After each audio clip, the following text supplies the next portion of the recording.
This is my presentation for my dissertation defense on my study titled An Investigation of High School Students' Perceived Well-Being in a Flexible Blended Learning Program Through the Lens of Self-Determination Theory.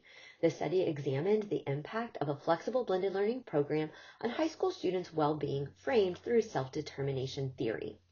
This theory emphasizes that fulfilling the needs for autonomy, competence, and relatedness is essential for well-being and optimal functioning.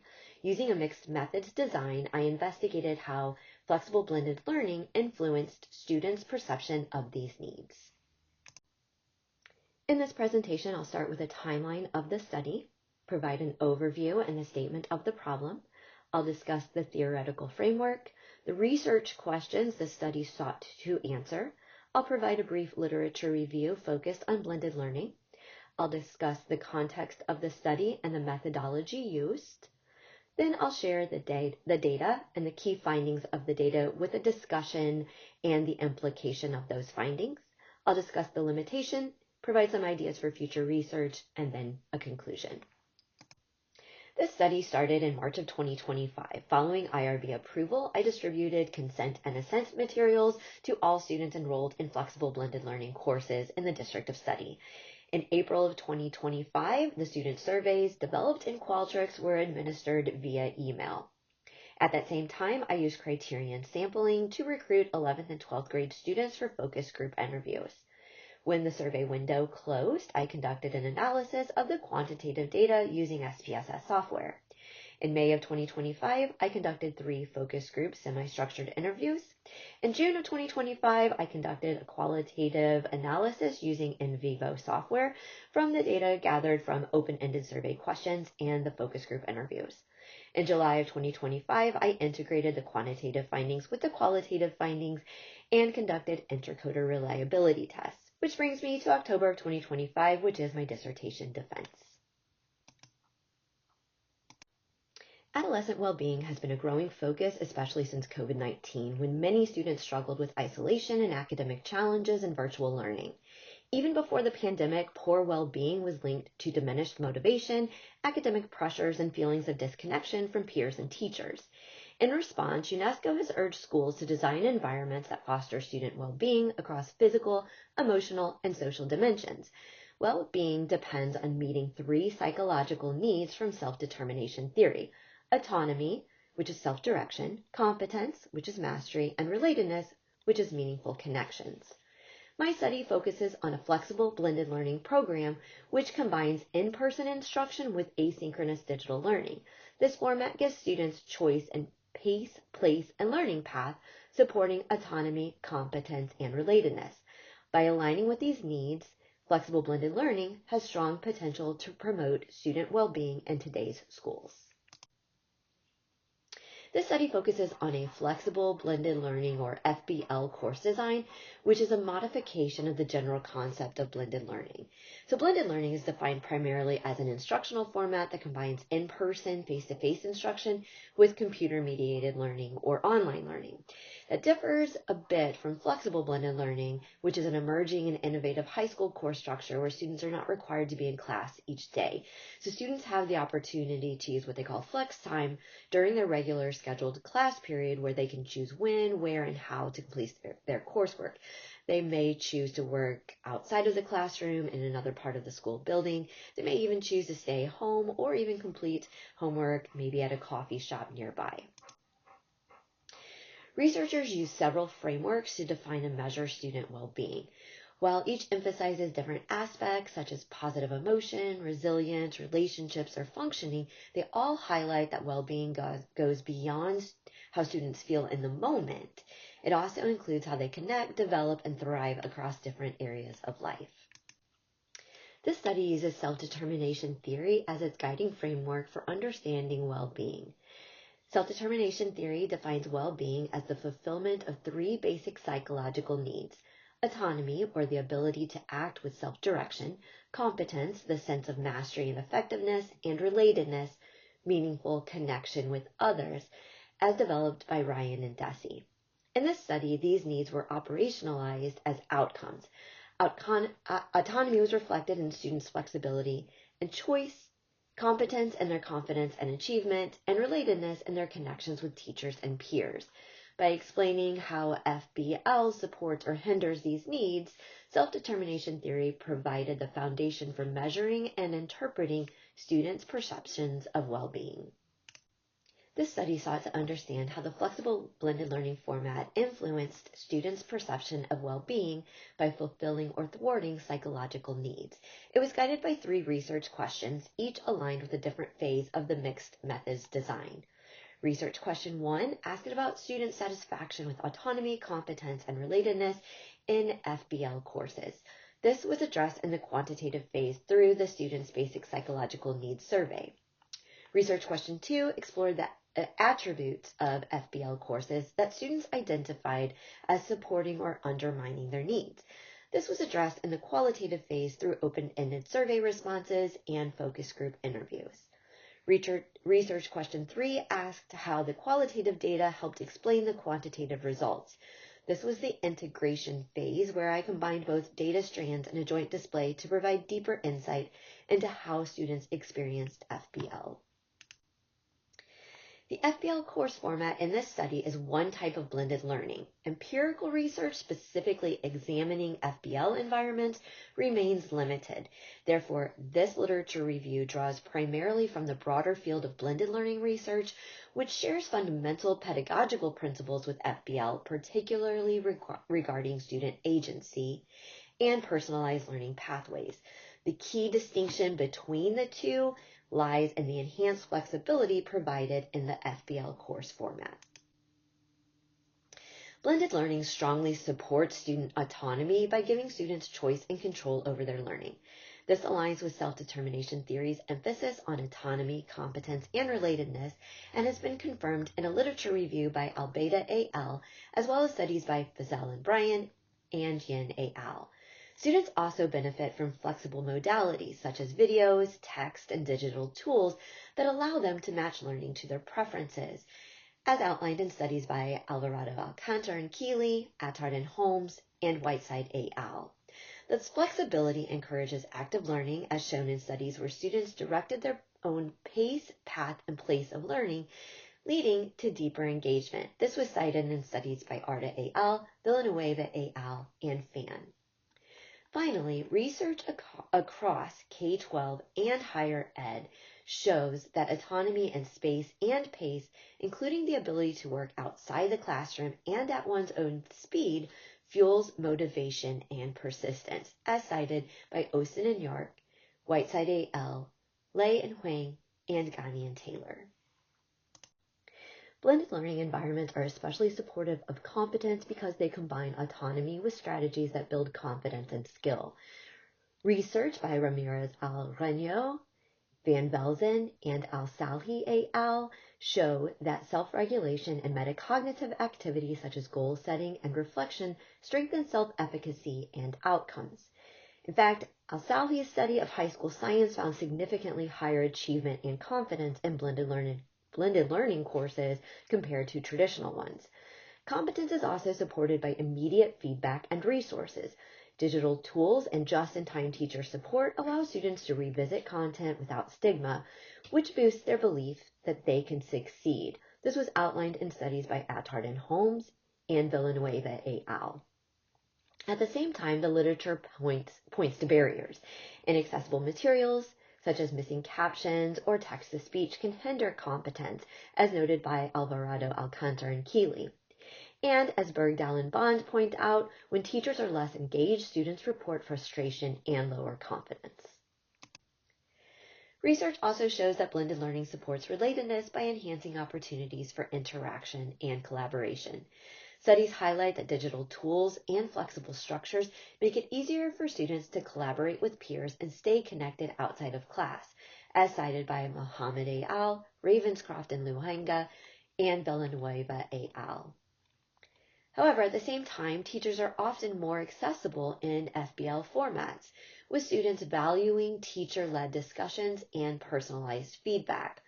This was outlined in a study by Whiteside et al., who actually studied a flexible blended learning program, and Attard and Holmes, as well as Ghani and Taylor.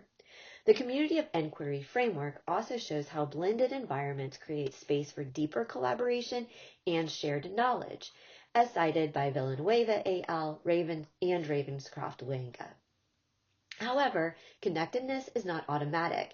As Jonker et al. Cautioned, students can still experience feelings of isolation if teacher presence and online interactions are not carefully designed. The context of this study was in a moderately sized school district in the Midwest. The school district has 3 high schools, each offering a variety of classes taught in the flexible blended learning format. The courses chosen to be offered in this format were chosen because they were primarily offered to 11th and 12th grade students. They possessed a high level of rigor, and the teachers who were teaching these courses had completed the necessary training program to be able to offer this more personalized, student-centered instructional method. During the time of this study, there were 30 courses offered across the 3 high schools in the flexible blended learning format in a variety of content areas. This study used an explanatory sequential design. By integrating the quantitative and qualitative findings, the analysis provided a robust account of how students' perceptions of well-being are shaped within their FBL courses.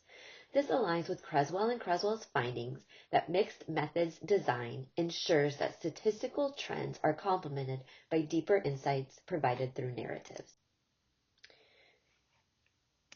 For research question 1, I used the Students' Basic Psychological Needs Survey to measure satisfaction with autonomy, competence, and relatedness. I analyzed descriptive statistics and composite scores for each need. For research question 2, I gathered qualitative data through survey open-ended questions and focus group interviews. Using both self-determination theory-based and emergent coding, I identified key themes about what supports or undermines students' needs. For question 3, I triangulated the 2 data strands by creating a joint display, which showed how qualitative experiences help explain the quantitative results. The survey instrument for this study was adapted from several validated scales that measure the satisfaction of psychological needs. Many of the items were drawn from the Basic Psychological Needs classroom scale developed by Konessa and Dunabasia.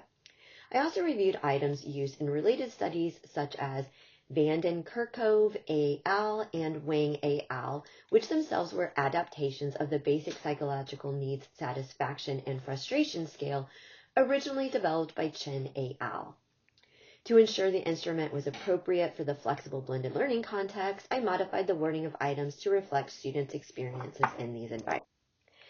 Out of the 1,153 students invited to participate, 519 returned consent and assent forms.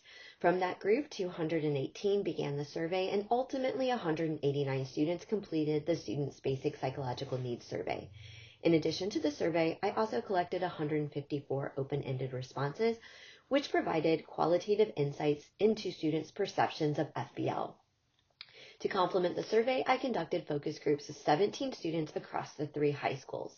The overall survey response rate was about 18%, which is consistent with expectations since parent consent often acts as a barrier to participation in studies of high school populations, according to Dumas et al. Together, this mix of survey data, open-ended responses, and focus group interviews gave me a well-rounded view of how students experienced FBL. Here you can see the demographics of the survey participants. About 42% of students responded were from high school A, 22% from high school B, and about 36% from high school C, which is reflective of the total population of students enrolled in flexible blended learning classes in the district during this year. This slide presents the demographics of the focus group participants, all who were 11th and 12th grade students with a variety of experiences in flexible blended learning classes while they were in high school.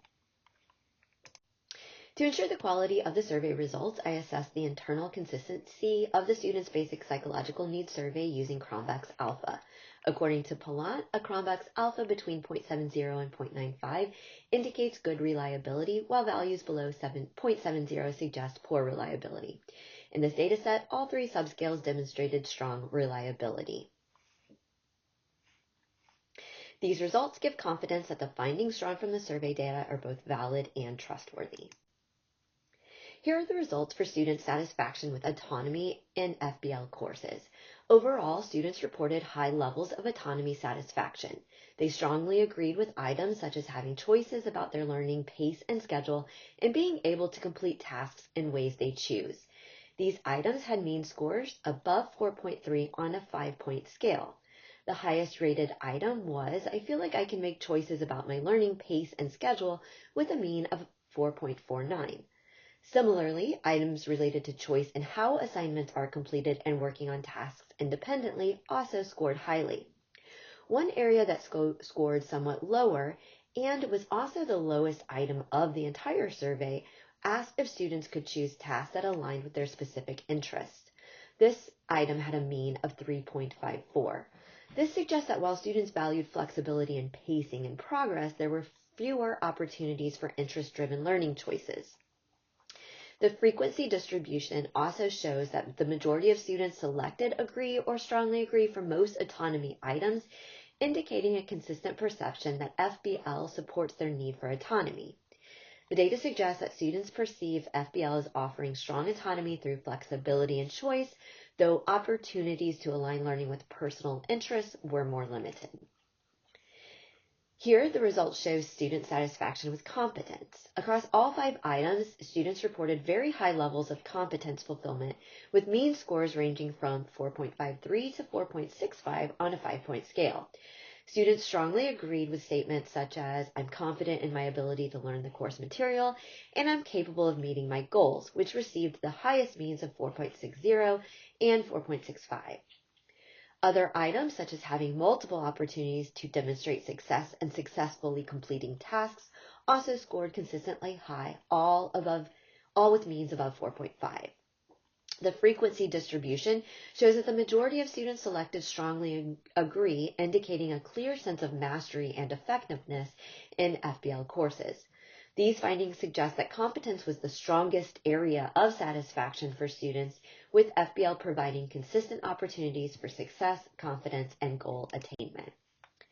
Here we see the results for students' satisfaction with relatedness. Overall, students reported high levels of relatedness, with mean scores ranging from 4.38 to 4.65. The strongest results came from items such as, I get along well with my teachers and classmates, and I feel comfortable asking my teacher for help, with means of 4.65 and 4.59. Students also reported feeling supported and comfortable in their FBL classrooms, both with peers and teachers, with means of 4.58. The slightly lower, but still strong score was for the item, I feel like the teacher and my classmates care about me, which had a mean of 4.38. This suggests that while relationships were generally positive, perceptions of emotional support varied a bit more. The frequency distribution shows most students selected agree or strongly agree, indicating that FBL largely supports students' needs for relatedness through strong teacher and peer relationships. These results suggest that relatedness was well supported, though the emotional aspect of feeling cared for showed more variability compared to other items. First cycle coding from the open-ended questions used a priori codes aligned with psychological needs satisfaction and hindrance. Students' comments revealed that the FBL format was strongly autonomy supportive and competence supportive. Fewer comments mentioned factors that hindered these psychological needs. Second cycle coding established 40 child codes from the coding and refinement of the open-ended survey responses. Subsequently, during the second cycle coding with a focus group and reviews, 3 additional child codes were inductively developed to capture emergent themes. A total of 43 child codes were generated from the qualitative findings. Saldana explained second cycle methods allow researchers to reorganize and synthesize codes to identify patterns, categories, and overarching themes. Here you see the 10 most frequently referenced codes and their psychological need alignment. The qualitative data revealed several emergent codes. Students reported that they welcomed working independently and generally didn't feel isolated. Many described improved success in other classes, more balanced for extracurricular activities, and reduced stress due to flexible scheduling. A recurring theme was the ability to catch up on rest, with several students noting that extra sleep helped them focus better across all of their courses. When we look at the integrated findings across autonomy, competence, and relatedness, a clear picture emerges. For autonomy, students appreciated flexibility in pacing and in choosing where they worked. However, they noted fewer opportunities for interest-driven choice, which limited their sense of autonomy at times. Competence was the strongest area of fulfillment. Students reported feeling supported through teacher feedback, one-on-one help, and extended time on assignments. At the same time, some students mentioned that flex time could reduce opportunities to check in with teachers, which sometimes lowered their confidence. For relatedness, students described stronger connections with teachers, but peer relationships were more neutral or even hindered due to reduced face-to-face interaction. While some students valued teacher accessibility, they were less likely to feel deeply connected to classmates in the FBL model. Taken together, these results show that FBL strongly supports competence, provides meaningful autonomy through flexibility, and enhances teacher-student relationships, though peer connections are less consistently supported. Research question 1 focused on student satisfaction levels with autonomy, competence, and relatedness in flexible blended learning courses. Overall, students generally perceived their psychological needs as being met, with composite mean scores above 4.0 on a 5-point scale. The strongest area of fulfillment was competence. Students consistently reported feeling prepared, supported, and successful, and they expressed confidence in their ability to meet their goals in FBL courses. Relatedness was also highly rated. Students highlighted positive relationships with both teachers and peers. However, there was some variability in perceptions of emotional support, particularly due to the online components of the format. Finally, students viewed autonomy positively, noting that FBL provided flexibility in pacing, scheduling, and assignment completion. At the same time, fewer opportunities for interest-aligned activities introduced more variability in their satisfaction with autonomy. While all three needs were supported in FBL, competence stood out as the strongest area. Relatedness was generally positive but more mixed in emotional depth, and autonomy was valued most for flexibility, though somewhat limited in choice. For autonomy, students appreciated the ability to choose where to work, whether at home, on campus, or in the classroom, and they valued flexibility in pacing and task order. They also liked being able to revisit recorded lectures or other materials. However, too much freedom sometimes became a challenge, especially for students who struggled with time management or self-discipline. In practice, autonomy was experienced more as flexibility of time and place than as choice based on personal interests. For competence, teacher feedback and one-on-one support were key. Students highlighted the importance of flex time for receiving guidance, along with flexible pacing and digital tools that provided just-in-time feedback. On the other hand, students with weaker executive functioning found it harder to stay on track without more structure, and some had difficulty accessing teachers outside of class. Competence was strongly tied to supports like feedback, reassessment, and clear deadlines, rather than just initial confidence in the material. For relatedness, students consistently described strong teacher-student connections through small group interactions and digital communication tools. However, peer connections were more mixed. Reduced in-person time sometimes limited opportunities for casual or social interactions, meaning that peer relatedness required intentional design from teachers. Beyond these three needs, several emergent themes came up repeatedly. Students reported feeling less stressed, having more balance across courses, and even performing better in other classes due to the flexibility of FBL. At the same time, they also noted inconsistencies across teachers and how collaboration and support were structured. These findings suggest that the design of FBL courses can strongly support students' needs, but the effectiveness depends on balancing flexibility with structure and on teachers' intentionality, creating opportunities for connection. Within the alignment of the data, quantitative results showed high satisfaction with autonomy, competence, and relatedness. Qualitative narratives explained how these needs were fulfilled or hindered. For autonomy, students valued flexibility in time and place, but had limited opportunities for interest-driven content choices. This explains why autonomy scored lowest of the three needs. For competence, high satisfaction linked to timely teacher support, one-on-one feedback, and flexible pacing. Flexibility reduced stress and increased preparedness, but lack of structure sometimes undermined competence. And for relatedness, teacher relationships were consistently strong through flex time and digital tools. Peer relationships, however, were more neutral or mixed, with fewer organic opportunities for connection and less intentionally structured. So the key takeaways are that students' well-being in FBL courses is strongly supported through teacher responsiveness and structural flexibility, while autonomy and peer relatedness depend more heavily on intentional instructional design. The implications of this study highlight specific strategies for supporting students' psychological needs in FBL. For autonomy, integrating interest-based projects and pairing flexibility with clear expectations can help students stay engaged and motivated. For competence, maintaining accountability structures, ensuring teacher availability, and providing timely feedback are critical to building confidence and success. And for relatedness, it's important to protect time for teacher-student relationships and to intentionally design peer collaboration, both of which enhance belonging and engagement. This study had some limitations, including reliance on self-reported data, a sample drawn from one district with primarily honors and AP students, and a non-experimental design that makes it difficult to isolate the effects of FBL. Future research should address these by incorporating additional data sources, expanding to more diverse population and districts, and using stronger designs to examine both teacher practices and peer relatedness within FBL environments. The study explored students' experiences in FBL courses through the lens of self-determination theory, focusing on autonomy, competence, and relatedness. FBL supported student well-being by providing flexibility, responsiveness, and self-regulation opportunities, but effectiveness depended on intentional instructional design and adequate scaffolding. Thank you for watching the presentation of my dissertation study.